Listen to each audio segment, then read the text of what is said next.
bane mukubireka amakagano mu ngalo nanyabo ne basebo ebigambo bankadde dakiika 2 nezirabika zayiseemu dda naye waliwo obugambo sizinza kubano nga sibagambye Robert Kyagulanyi Ssentamu abatumidde abakadde ezimu abatuwumirako nga tuyita mu feezi esooka eyattuwa bannange feezi mwebaletwaniriza wano mu Mbale mwebaletwaniriza temujjanga okwo tugendako mu feezi eri endala gye bayita Kafunkulankete era feezi eyo nga bwe ntuuse wano naye bw'alijja n'atuuka nga temukoze eki nga temutegedde tewali asobola kugaana mwana wa muntu kutambula kutuuka ku munne ekyo tekisoboka omuntu yenalowooza nti dikiteta abakola ki aba alimba kitalo nnyo kitalo ddala ekya Fort Soldier okuviirwako maama olunaku olwaleero bannakibiina kya NUP basobodde okugenda mu bitundu by'ebugisu okuzikirako munnaffe Fort Soldier yafiiriddwako maama era nga babaddewo olunaku olwaleero nga bawerekerako maama okumuteeka mu nnyumba ye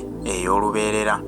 Chairman Nyanzi Fred Ssentamu ngono yakulira kunga mu kibiina kya National Unity Platform ono ye yeetisse obubaka bwa His Excellency Robert Kyagulanyi Ssentamu atasobodde kubeerawo kubanga ali mirimu emitongole egitwala ekibiina mu maaso bw'atyo asobodde okubuulira ebigambo His Excellency Robert Kyagulanyi Ssentamu byamutumye n'asaasira nnyo Fort Soldier munnaffe okuviibwako maama era n'amugumya nti Mukama Katonda ajja mulamuza tisa maama n'akuutira abantu b'ebugisu okwongera okwebeereramu era abasuubiza n'abagamba nti obudde bwonna wadde luli babatuukako ne babayitamu okubajjukiza omulimu gwabwe gwe balina okukola nga bannayuganda okwerwanirira era abagumiza n'abagamba nti budde bwonna feezi 2 egenda kuba egenda mu maaso wabula ngeno tegenda kubeera ya muniino egenda kubeera nga ya siriyasi nnyo kubanga bannayuganda bakooye bali mu kaseera ak'okwagala okwenunula n'abakubiriza nti singa babaawo embeera ebaddewo ne bawulira nti Uganda esituse okwenunula abantu b'ebugisu beebeereremu nnyo bakole ekisoboka bazanye paati yaabwe nga n'abakulembeze mu kibiina bwe bazanya paati yaabwe okulaba nga Uganda efuna obukulembeze obw'emirembe obw'amazima n'obwenkanya. Bw'olaba nga Uganda ekyali mu mikono gya Mwami Museveni kitegeeza Uganda eba teriimu mirembe wadde akatono weewaawo nga Mwami Museveni ye mu kujja kwe yatugamba nti yaleeta emirembe era abantu beebaka ku tulo. Olwaleero si bwe kiri, abantu tebakyebaka ku tulo teyabagambanga nti yetubaleetera kati abantu babeera mu dduka. Bw'atyo Chairman Nyanzi Fred Ssentamu bw'abadde amaliriza obubaka bwe asabye bannadiini ababadde ku mukolo ogw'okusabira omugenzi n'abagamba nti nabo beebeereremu kubanga kibakwatako nabo bannayuganda balekenga okusirika obusirisi nga balaba ebikolobero ebigenda mu maaso baleme kutya Museveni okusinga bwe batya Katonda nabo bakozese eddoboozi lyabwe nga bannadiini babanje ku bannayuganda ababuzibwawo entakera bakozese ku ddoboozi lyabwe nga bannadiini bagambe nti bannange ekimala Uganda yeetaaga enkyukakyuka. Agamba nti nga engeri gye baziiseemu omuntu ono gwe bawerekedde maama wa Fort Soldier munnaffe kiba kirungi nnyo munnayuganda yenna n'owummula buwummuzi ku myaka egyo egy'obukulu naye ku mulembe gwa Mwami Museveni tekisoboka lwa nsonga abaana abawamba bavubuka tebalina musango naye bamaliriza babattiddeyo gye babatwala nga n'abafamire tebafunye ebisigalira by'abantu baabwe. N'agamba nti ogwo omulimu gw'abannaddiini okuvaayo okuba endulu ku nsonga eyo kubanga kati bo basobola okuwulirizaamu naye ffe bannayuganda ne bwe twogera nga bannaddiini basirise bazinze mikono Mwami Museveni bimuyita buyisi ku mutwe. Katusubire nti obubaka obwo bannaddiini bubayingidde mu mitwe era tusabe Mukama Katonda abalungamye abasobozese okuteeka mu nkola ebibasabiddwa nabo bagatte eddoboozi lyabwe ku lya bannayuganda abanyigirizibwa bagambe nti bannayuganda bakome okuwambibwa engeri ey'ekyonoonere. Masibo John Mary ono emusajja abadde ayimirirawo ku lwa famire yaffe okutuwuliza emisango era ne faamu gyakoleramu ya Sempijja nayo tugyebaza nnyo naye okusingira ddala twabadde tutuliza butakiika wano omukadde ono eyaweerera John Mary engeri gyakwatamu ensonga era bannange bategeeza amaka gano galina omusajja omulungi mwebale okuweerera n'omukuza tukakasa n'abantu bonna bafamire bamufaanana ate ayagala ensi ye kubanga neeri munufu ayititero n'atuwa amagezi nsonyiwa okulofa muganda wange saagala kubanga nkuletedde obuzibu naye atuwa amagezi era bubanenya amagezi g'otuwa omukadde ono tumwebaza okuba nti yaweerera omwana mulenzi oyo kwegamba fe tutunula mu nsi empya tulina n'abantu abagenda okufuka bassaabalamuzi abagenda okufuka kati ono John Mary tusobola kuyisaako maaso amaka gano bane mukuleka amakagano mu ngalo banyabo ne bassebo ebigambo bankadde dakika 2 nezirabika zayiseemu dda naye waliwo obugambo sisinza kubano nga sibagambye Robert Kyagulanyi Ssentamu abatumidde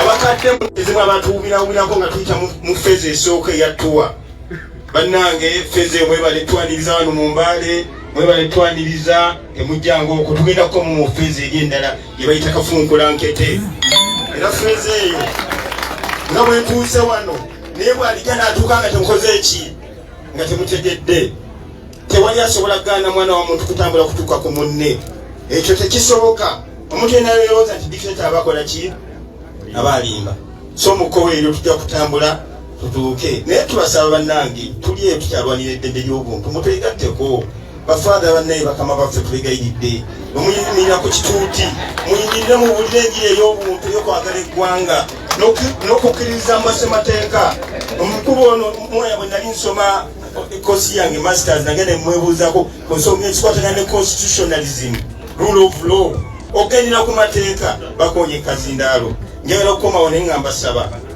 tulwanirira eddembe ly'obuntu baganda baffe babatta bababuzaawo tulina omukisa nti maama tumuziisa ati situmulabyeko era tucelebrating obulamu bwe era ne munnayuganda erina bwati bwalina okufa oba okuva mu nsi muno ng'ofubye okujjanjaba naye abalanda baffe bajjawo ne babatwala ne babula nolwekyo mwe muzaala mwanyinaffe Mariamu Wangatya ava wano mu Bugisu mumuwulirireko abe n'omutima omuzadde atakikirira abasoma aveeyo abeere faamu bintu bikolebwa ku bannayuganda bannange n'ebigambo ebyo bankonyeeko ebigambo lina bingi ebiruma biri ku mutima gwono bitudde naye bwe tulidda tubiryogera kufiirwa maama wumula mirembe mukama akumuzigende nawe otwalireko ku ntalo genda oba n'olutalo mu nsi ey'omwoyo webale byobalire ddala neyanziza nnyo neyanzege webale kuuma biseera basebo ne banyabo abakulembeze b'ekyaki dakika zaffe ze batuwadde ziweddeko kansabe akiikiridde abaana b'omugenzi sekodde waggulu naawe nkuwa dakika 2 oba enemezi kulokuusa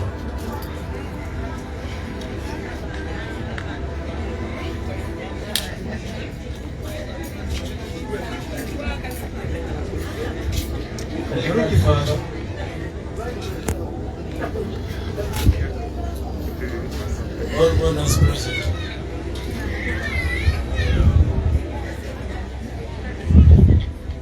Friends of Commemorative, welcome Commemorative into this community. And all people of God, I want to extend my sincere thanks to you today for joining us in acknowledging Clementina's life. We do not have much to say, and we cannot thank you enough. But we are only saying thank you for being friends with Mom. Thank you for being there for her.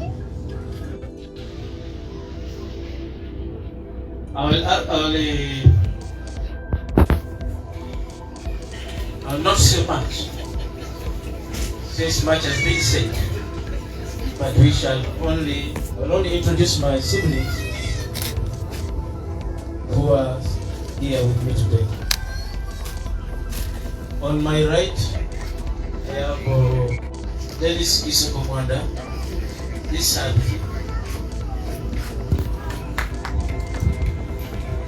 On my left, I have Topesta Msubika, who is my immediate follower. Then John, our last born.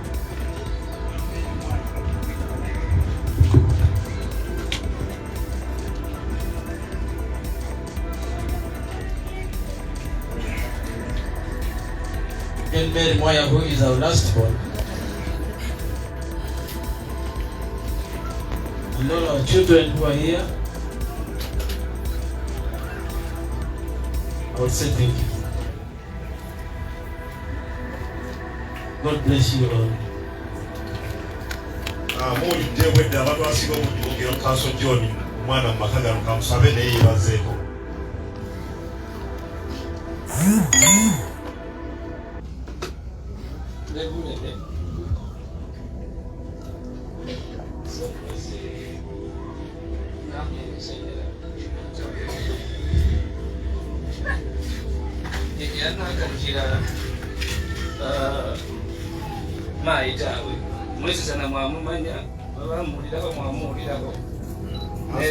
asabye kwa translation yoko muzidalatira agamba talina kyakwogera kyamaanyi nnyo kubanga ebyogeddwa ku maama abasinga mubimanyi n'okubimanya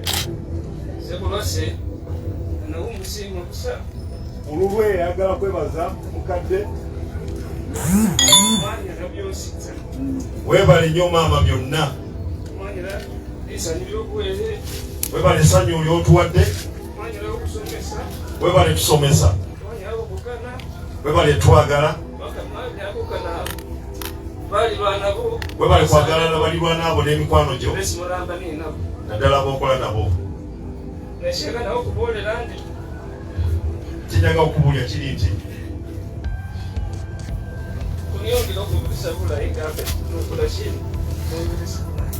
tujja kweyongera naffe okweyisa obulungi nga naye obadde weyisa obulungi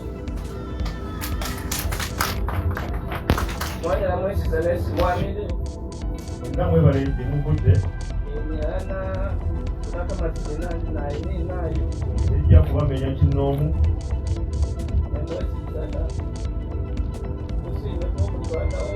buli omu wooli webazeko mulirwanaawo kino webale kujja kuwerekera mukiibwa ekirungi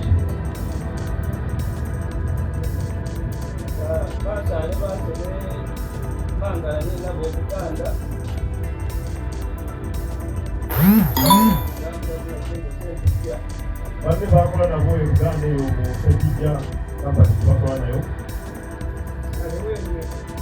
wano gwamwe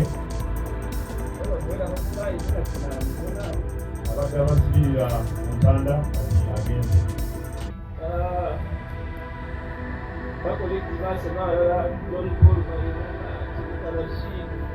nako bakola nabo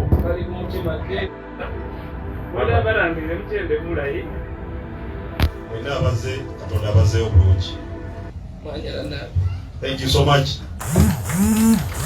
Wano na condolence message okuva eri muganda waffe Mathias Wasige oyo ali mu US atuweereza ntwale namutabani w'omugenzi Bishop Wasige. Nina condolence message okuva ewa Honorable Richard Wanda, Honorable MP owa area yaffe eno atuwadde enziko ya mitwalo 10.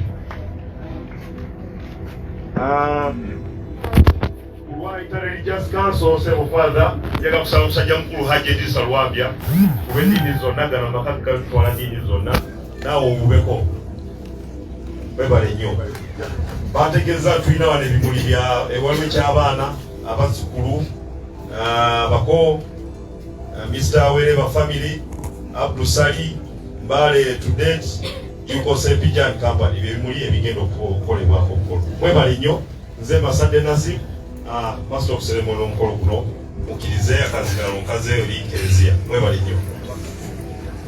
Thank you very much. Wajira MC bana bawere wero mulayi. Perhaps you came and you have not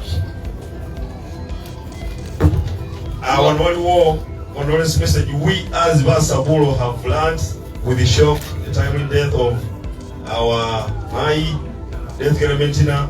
It is God's plan that we die and go back to him. Abatuwadde amakubo ga mtwalo 8 pasibire naye Basabulo.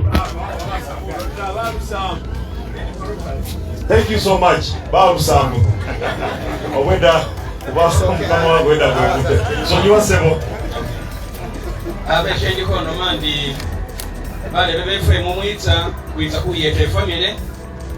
Manyaruka noliko nisheso ramene ni nasho wakubonesi chita ochenyita ali bafu yeli kukuyeta kukola general collection iyete bule bewesi kwika yeko ni zitende sisi kwika yeko bade ngamba toolya ose nota manyanja tabo chili andeman acho wandika melinyayo nolweche bafu eyo ngakwaye twakayimba tugenda kuteekawo ekintu ekiyamba amakaga n'okubanga tusanze obutebe webuli etutula nayefe abalina okuyamba.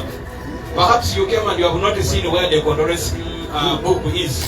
Andrew, please, that half you are staying in front of us is going to support this family to offset some debts.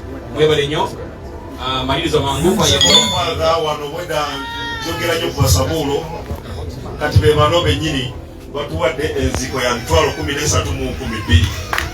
Beba nnyo. Giweze 14 waliwo abalala bakayingira wano.